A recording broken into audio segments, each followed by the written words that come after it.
2004 was the beginning of the modern era of LEGO. Of course, the overhaul in 2004 was the company's drastic response to the crazy decisions in the early 2000s that almost drove them bankrupt. And one of the themes leading the charge in January of that year was Knight's Kingdom. Not to be mistaken with Knight's Kingdom, which came out a few years earlier. In today's video, we're going to be looking at a specific part of that first wave of sets, the action figures. What was a company trying to lower its dependence on specialization doing creating stuff like this?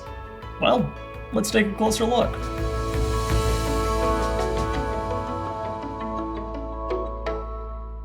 Knight's Kingdom was the theme that got me into LEGO. At the time, my interests were divided amongst all sorts of things, partially Imaginext, which back in the day was actually pretty dope, rescue heroes, and a bit of LEGO here and there too. But Knight's Kingdom was the first theme I remember being quite obsessed with. In many ways, I think this was LEGO's attempt to not lure only in action figure fans from other companies, but also try to introduce some of their Bionicle fans to the regular LEGO system. There are a number of similarities, but there are probably more differences. The most noteworthy one being the change of the joint system. Bionicle had been using ball joints since its inception, but in 2004, LEGO introduced a new locking ratcheting system, which is still in production and used in many sets today. Even though it was featured primarily with the buildable Knight's Kingdom figures, 2004 saw the ratcheting joint system introduced across all manner of themes. At the time, it had to have been an interesting and bold choice, considering there was already the well-vetted ball joint system that accomplished for the most part the same thing but had a better range of motion. But the specialization doesn't end there. There was a lot of crazy stuff going on with these sets. In 2004 alone, we got 6 different buildable construction figures. Our 4 main knights, who I'll introduce to you shortly, the big bad guy Vladek, and then King Matthias. We're going to start out by taking a look at Jayco.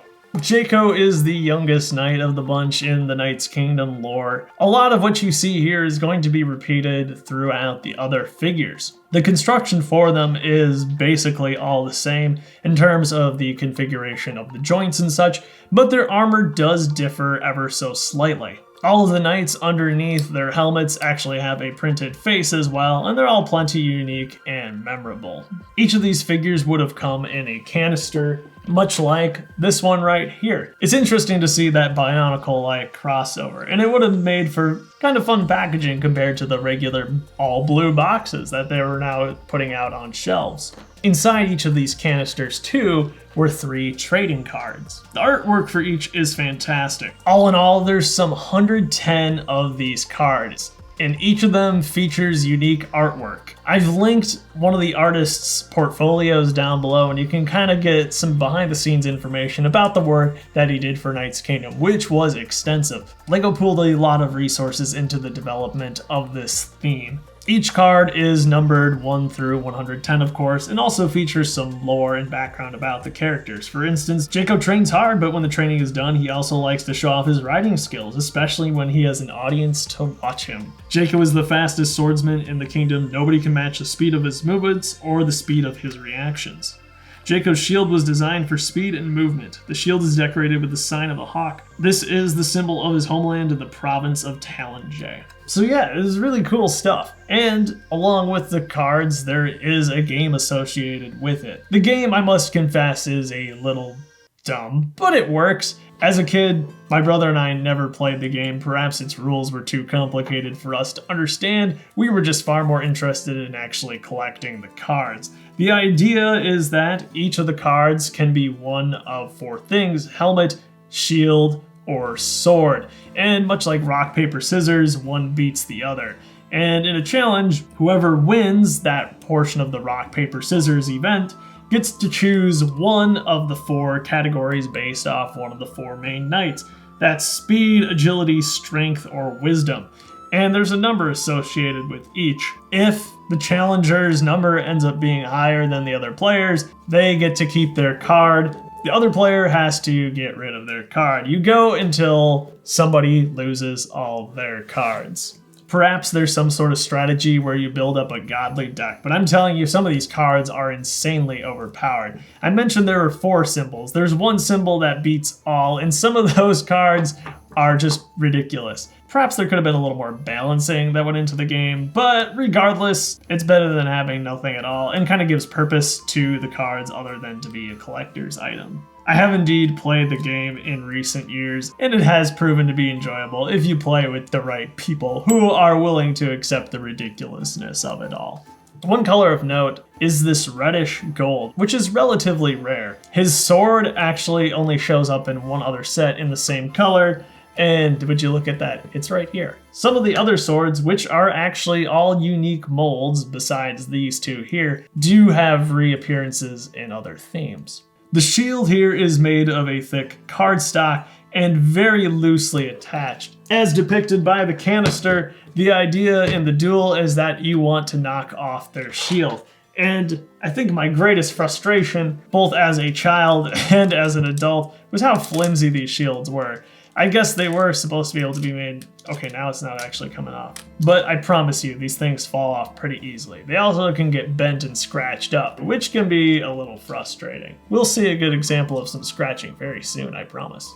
Next up, we'll take a look at Rascus. Rascus is known as the Joker. His emblem is the monkey, and he's known for being very agile and a good fighter as well. You can already notice here in his armor some subtle differences from Jayco, especially in the chest plate itself. Again, these are all prints. He has a new sword mold, this time done in yellow, and that is actually unique to this set. That would never show up ever again. The set would have only come with 3 cards back in the day, but I have all sorts of Rascus cards, so we're going to learn a little bit about him. Rascus wanted to be an actor, but then he decided he would rather be a noble knight. He thought that the ladies always would prefer a knight to a poor actor. It's hard to guess what Rascus will do next. In the arena, he likes to confuse and distract his opponents. Despite his crazy style of fighting, Rascus often wins, and he has quite a fan club too. Rascus has armor which was specially made for him. This helps him to move quickly. He likes to surprise with crazy moves that are impossible to guess and even more impossible to copy. Rascus' shield is light and easy to move. It has been decorated with a picture of a monkey. This is the symbol of his homeland, the province of Banteras. When he's not training, you will find Rascus entertaining a crowd at the local tavern with his tall tales and old jokes. So LEGO did a pretty good job of fleshing out the backstories of each of these characters and making them interesting people. I like that a lot. There really was a lot of work put into the story elements of this theme. Something you really don't see a lot from LEGO anymore. I mean, Ninjago's kind of on another level just because it's been going so long, but all the work for these guys went in on the front end. Next up is Santis. Santis is known as Santis the Strong, and his ability is Strength. Santis features some lovely pearl sand blue accents, ever so slightly in his armor, but also for his sword. So this is the first instance of a sword that actually has shown up in other themes, and that is Exoforce in Sentai Fortress. It's a really fun reuse and recolor, and I love that they were able to repurpose that part 3 years later. Cool stuff, but that's the only other time that it showed up. You can definitely see that there's a more significant change to the armor this time around, especially in the chest plate, which makes use of what I believe is a Jack Stone siren piece. Unfortunately, there's no printing on these like the other knights. I've got a few Santis cards here too. Santis is the strongest of the knights and a master of tactics and plans. He will use these skills to protect his friends on their adventure. Santis carries a big strong shield that can survive even the mightiest blow. It is decorated with a picture of a bear, the symbol of his homeland, the province of Orcasan. Santis frightens many with his great size and strength, but he also has a big heart and makes a loyal friend. Isn't that lovely? In his spare time, Santis likes to help out the family farm. He is very loyal to his family and likes to spend time on the land he loves. And yeah, that's pretty much all there is to Santis. Sounds like a lovely dude. The last of the 4 knights is Danju. Danju the Wise. He is the mentor figure for our team and does a lot to keep them alive when these younger knights are ready to rush into dangerous situations. He's got some lovely dark purple armor, including a lot of pieces that would never be produced in the color again. His symbol is the wolf, and his sword is done in dark flat gold. If you recognize the color, it's probably because you've seen it before in Bionicle, where most of the 50 elements that it's produced in show up. And the sword he has here actually has shown up in another set too, another Exoforce set, believe it or not, and that's Stealth Hunter, Hikaru's Wave 1 Stealth Fighter. There it's recolored in white. Because I'm working on that Exoforce retrospective, I've actually got all the sets put together. How perfect is that? I've got a number of cards to give us some of Danju's backstory too. Danju is wise and clever, the most experienced knight. Danju's shield looks old-fashioned but is very strong. Was old-fashioned the first thing you thought too? This is the symbol of Danju's homeland, the province of Elendon. And that there is the last of our 4 knights. From there, we're going to move on to the villain of the entire theme, which is the legendary Vladek. At one point, Vladek was an advisor to King Matthias himself. He got involved in some nasty sorcery business and became a little too powerful for his own good. He used his power and his access to the castle to actually throw King Matthias in jail and write it off as the king had disappeared. He hosted a tournament in which he himself would compete.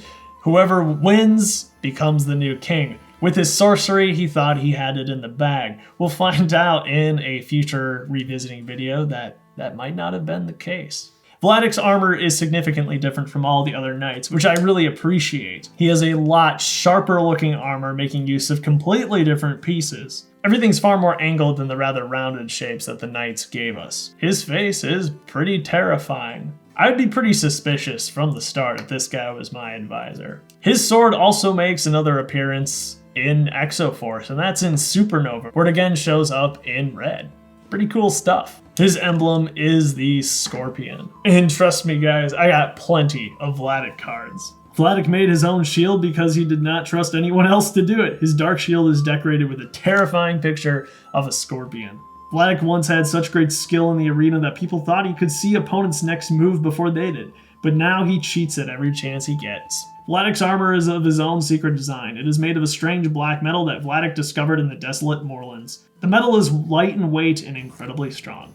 All 5 of those figures were released on January 1st of 2004, but later in September, LEGO introduced yet another figure. And this one's pretty cool and special, and that, of course, is King Matthias. I actually have a sealed copy of this set. It was $15. I couldn't pass it up. King Matthias is decked out in a color you might not be that familiar with, and that is blue-violet. It was a color that was pretty much exclusively used within Knight's Kingdom, and of all things, a few Duplo sets, I guess? We'll be seeing plenty more of the color throughout the first wave system sets of Knight's Kingdom, and in fact, most of the pieces, probably all the pieces you see here on King Matthias in that color are exclusive to this set. It's actually a really cool color, and there is certainly an element of royalty to it that you wouldn't get from regular blue and that you don't get from the lighter blue either. King Matthias has a crown, which is done in that reddish gold color instead of a visor like the rest of the knights. But of course, the thing that is probably standing out to you the most about this set is the black disc. Where all the other ones were clear, this one is black. He also has a cape. The cape is pretty cool. The cape is really cool. It's super soft on the one side too. I actually really like this. This would be interesting to see incorporated into some mocks. And I cannot get over how soft it actually is. The cape is fantastic because it actually adds some girth to this figure. He feels a lot more imposing than all the others, which is appropriate given his special status and special release. Speaking of special release, instead of collectible cards, this set actually came with some different gear items, including some absolutely lovely stickers of the entire game. And there's also a map we'll probably look at in more detail once I get to the system sets, but on one side is a poster of all the buildable figures, which is really sweet. And then on the other is the map of the journey of the knights, which takes you through basically all of the play sets and features all of the minifigures on either side. It's really cool stuff. And I should probably plug the store. I bought this off Bricklink last week. It arrived literally in the mail today. And obviously this is sealed, but inside the package, they included the extras, which was really unexpected and a most pleasant surprise, because otherwise mine had been lost to time, but I'm glad I was still able to share these with you. And like I said, this cost $15. It's sealed. It's so cool. And there's only one available in the US now because I bought one of the 2. Sorry about that. I've got a few cards on King Matthias too that we might as well read. Matthias has been a popular king. His wisdom and caring have brought good times to the kingdom, and he is much loved by the people. The king had a new shield specially designed for him. His shield shows a picture of a lion. This is the symbol of his kingdom. Interestingly enough, there are actually 3 versions of all of these sets, save for King Matthias, of which there is only 2, I believe.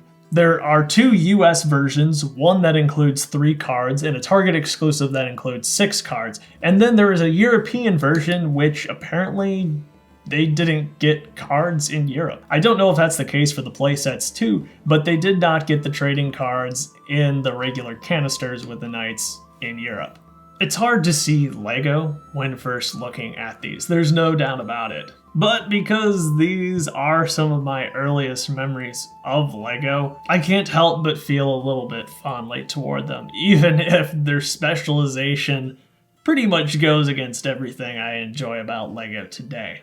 Unlego-like or not, they're undeniably fun with their simple play features and pretty respectable posability. Things like the card game and canisters honestly only added to the fun. These were great for a 6-year-old kid to enjoy. It's been interesting to see over the years that LEGO has returned to buildable figures like these. You get things like the Star Wars figures, which were even more specialized than these, which I really dislike. But then you get things like the Marvel figures, which are a little more system-like, and I can appreciate that about them. There's obviously always been a desire for sets like these. I think Knight's Kingdom, in their construction figures, got a number of things right. Including the trading cards, I think is brilliant. It's really great fun, and I'm surprised LEGO hasn't really done much like that. They prefer to put like desirable minifigures as trading cards instead, and that seems to be working out pretty well for them. Thanks, LEGO. But also the canisters that these came with, especially the ones later on, the metallic canisters, were incredibly cool packaging, something that we never see from LEGO. Honestly, as a kid, I can tell you that the incompatibility with minifigures never bothered me too much, as these were something I felt I could take outside and bring my battles into the real world, where the minifigure scale sets became much more about the locations more so than the characters. These really helped to bring the story and characters to life in this really well fleshed out world that was made for Knight's Kingdom. Even if you're a Knight's Kingdom fan, I don't think you need to go out of your way by any means to get your hands on these. They are dirt cheap, but they take up a lot of space and probably don't add all that much value to your collection. However, that being said, they might make some great toys for some younger kids. And honestly, I can tell you I genuinely really enjoyed growing up with these, especially when I was able to, quite literally, battle it out with my brother with the function. It was all good fun. And the success of these figures is evident in that there would be another 2 waves of figures just like these. That's all for this one. In a future video, you can look forward to me covering the actual system playsets, which have been up on display there for quite some time now. They are phenomenal sets, and I am really excited to show you what they have to offer. Have yourself a great life, and I'll see you all next time.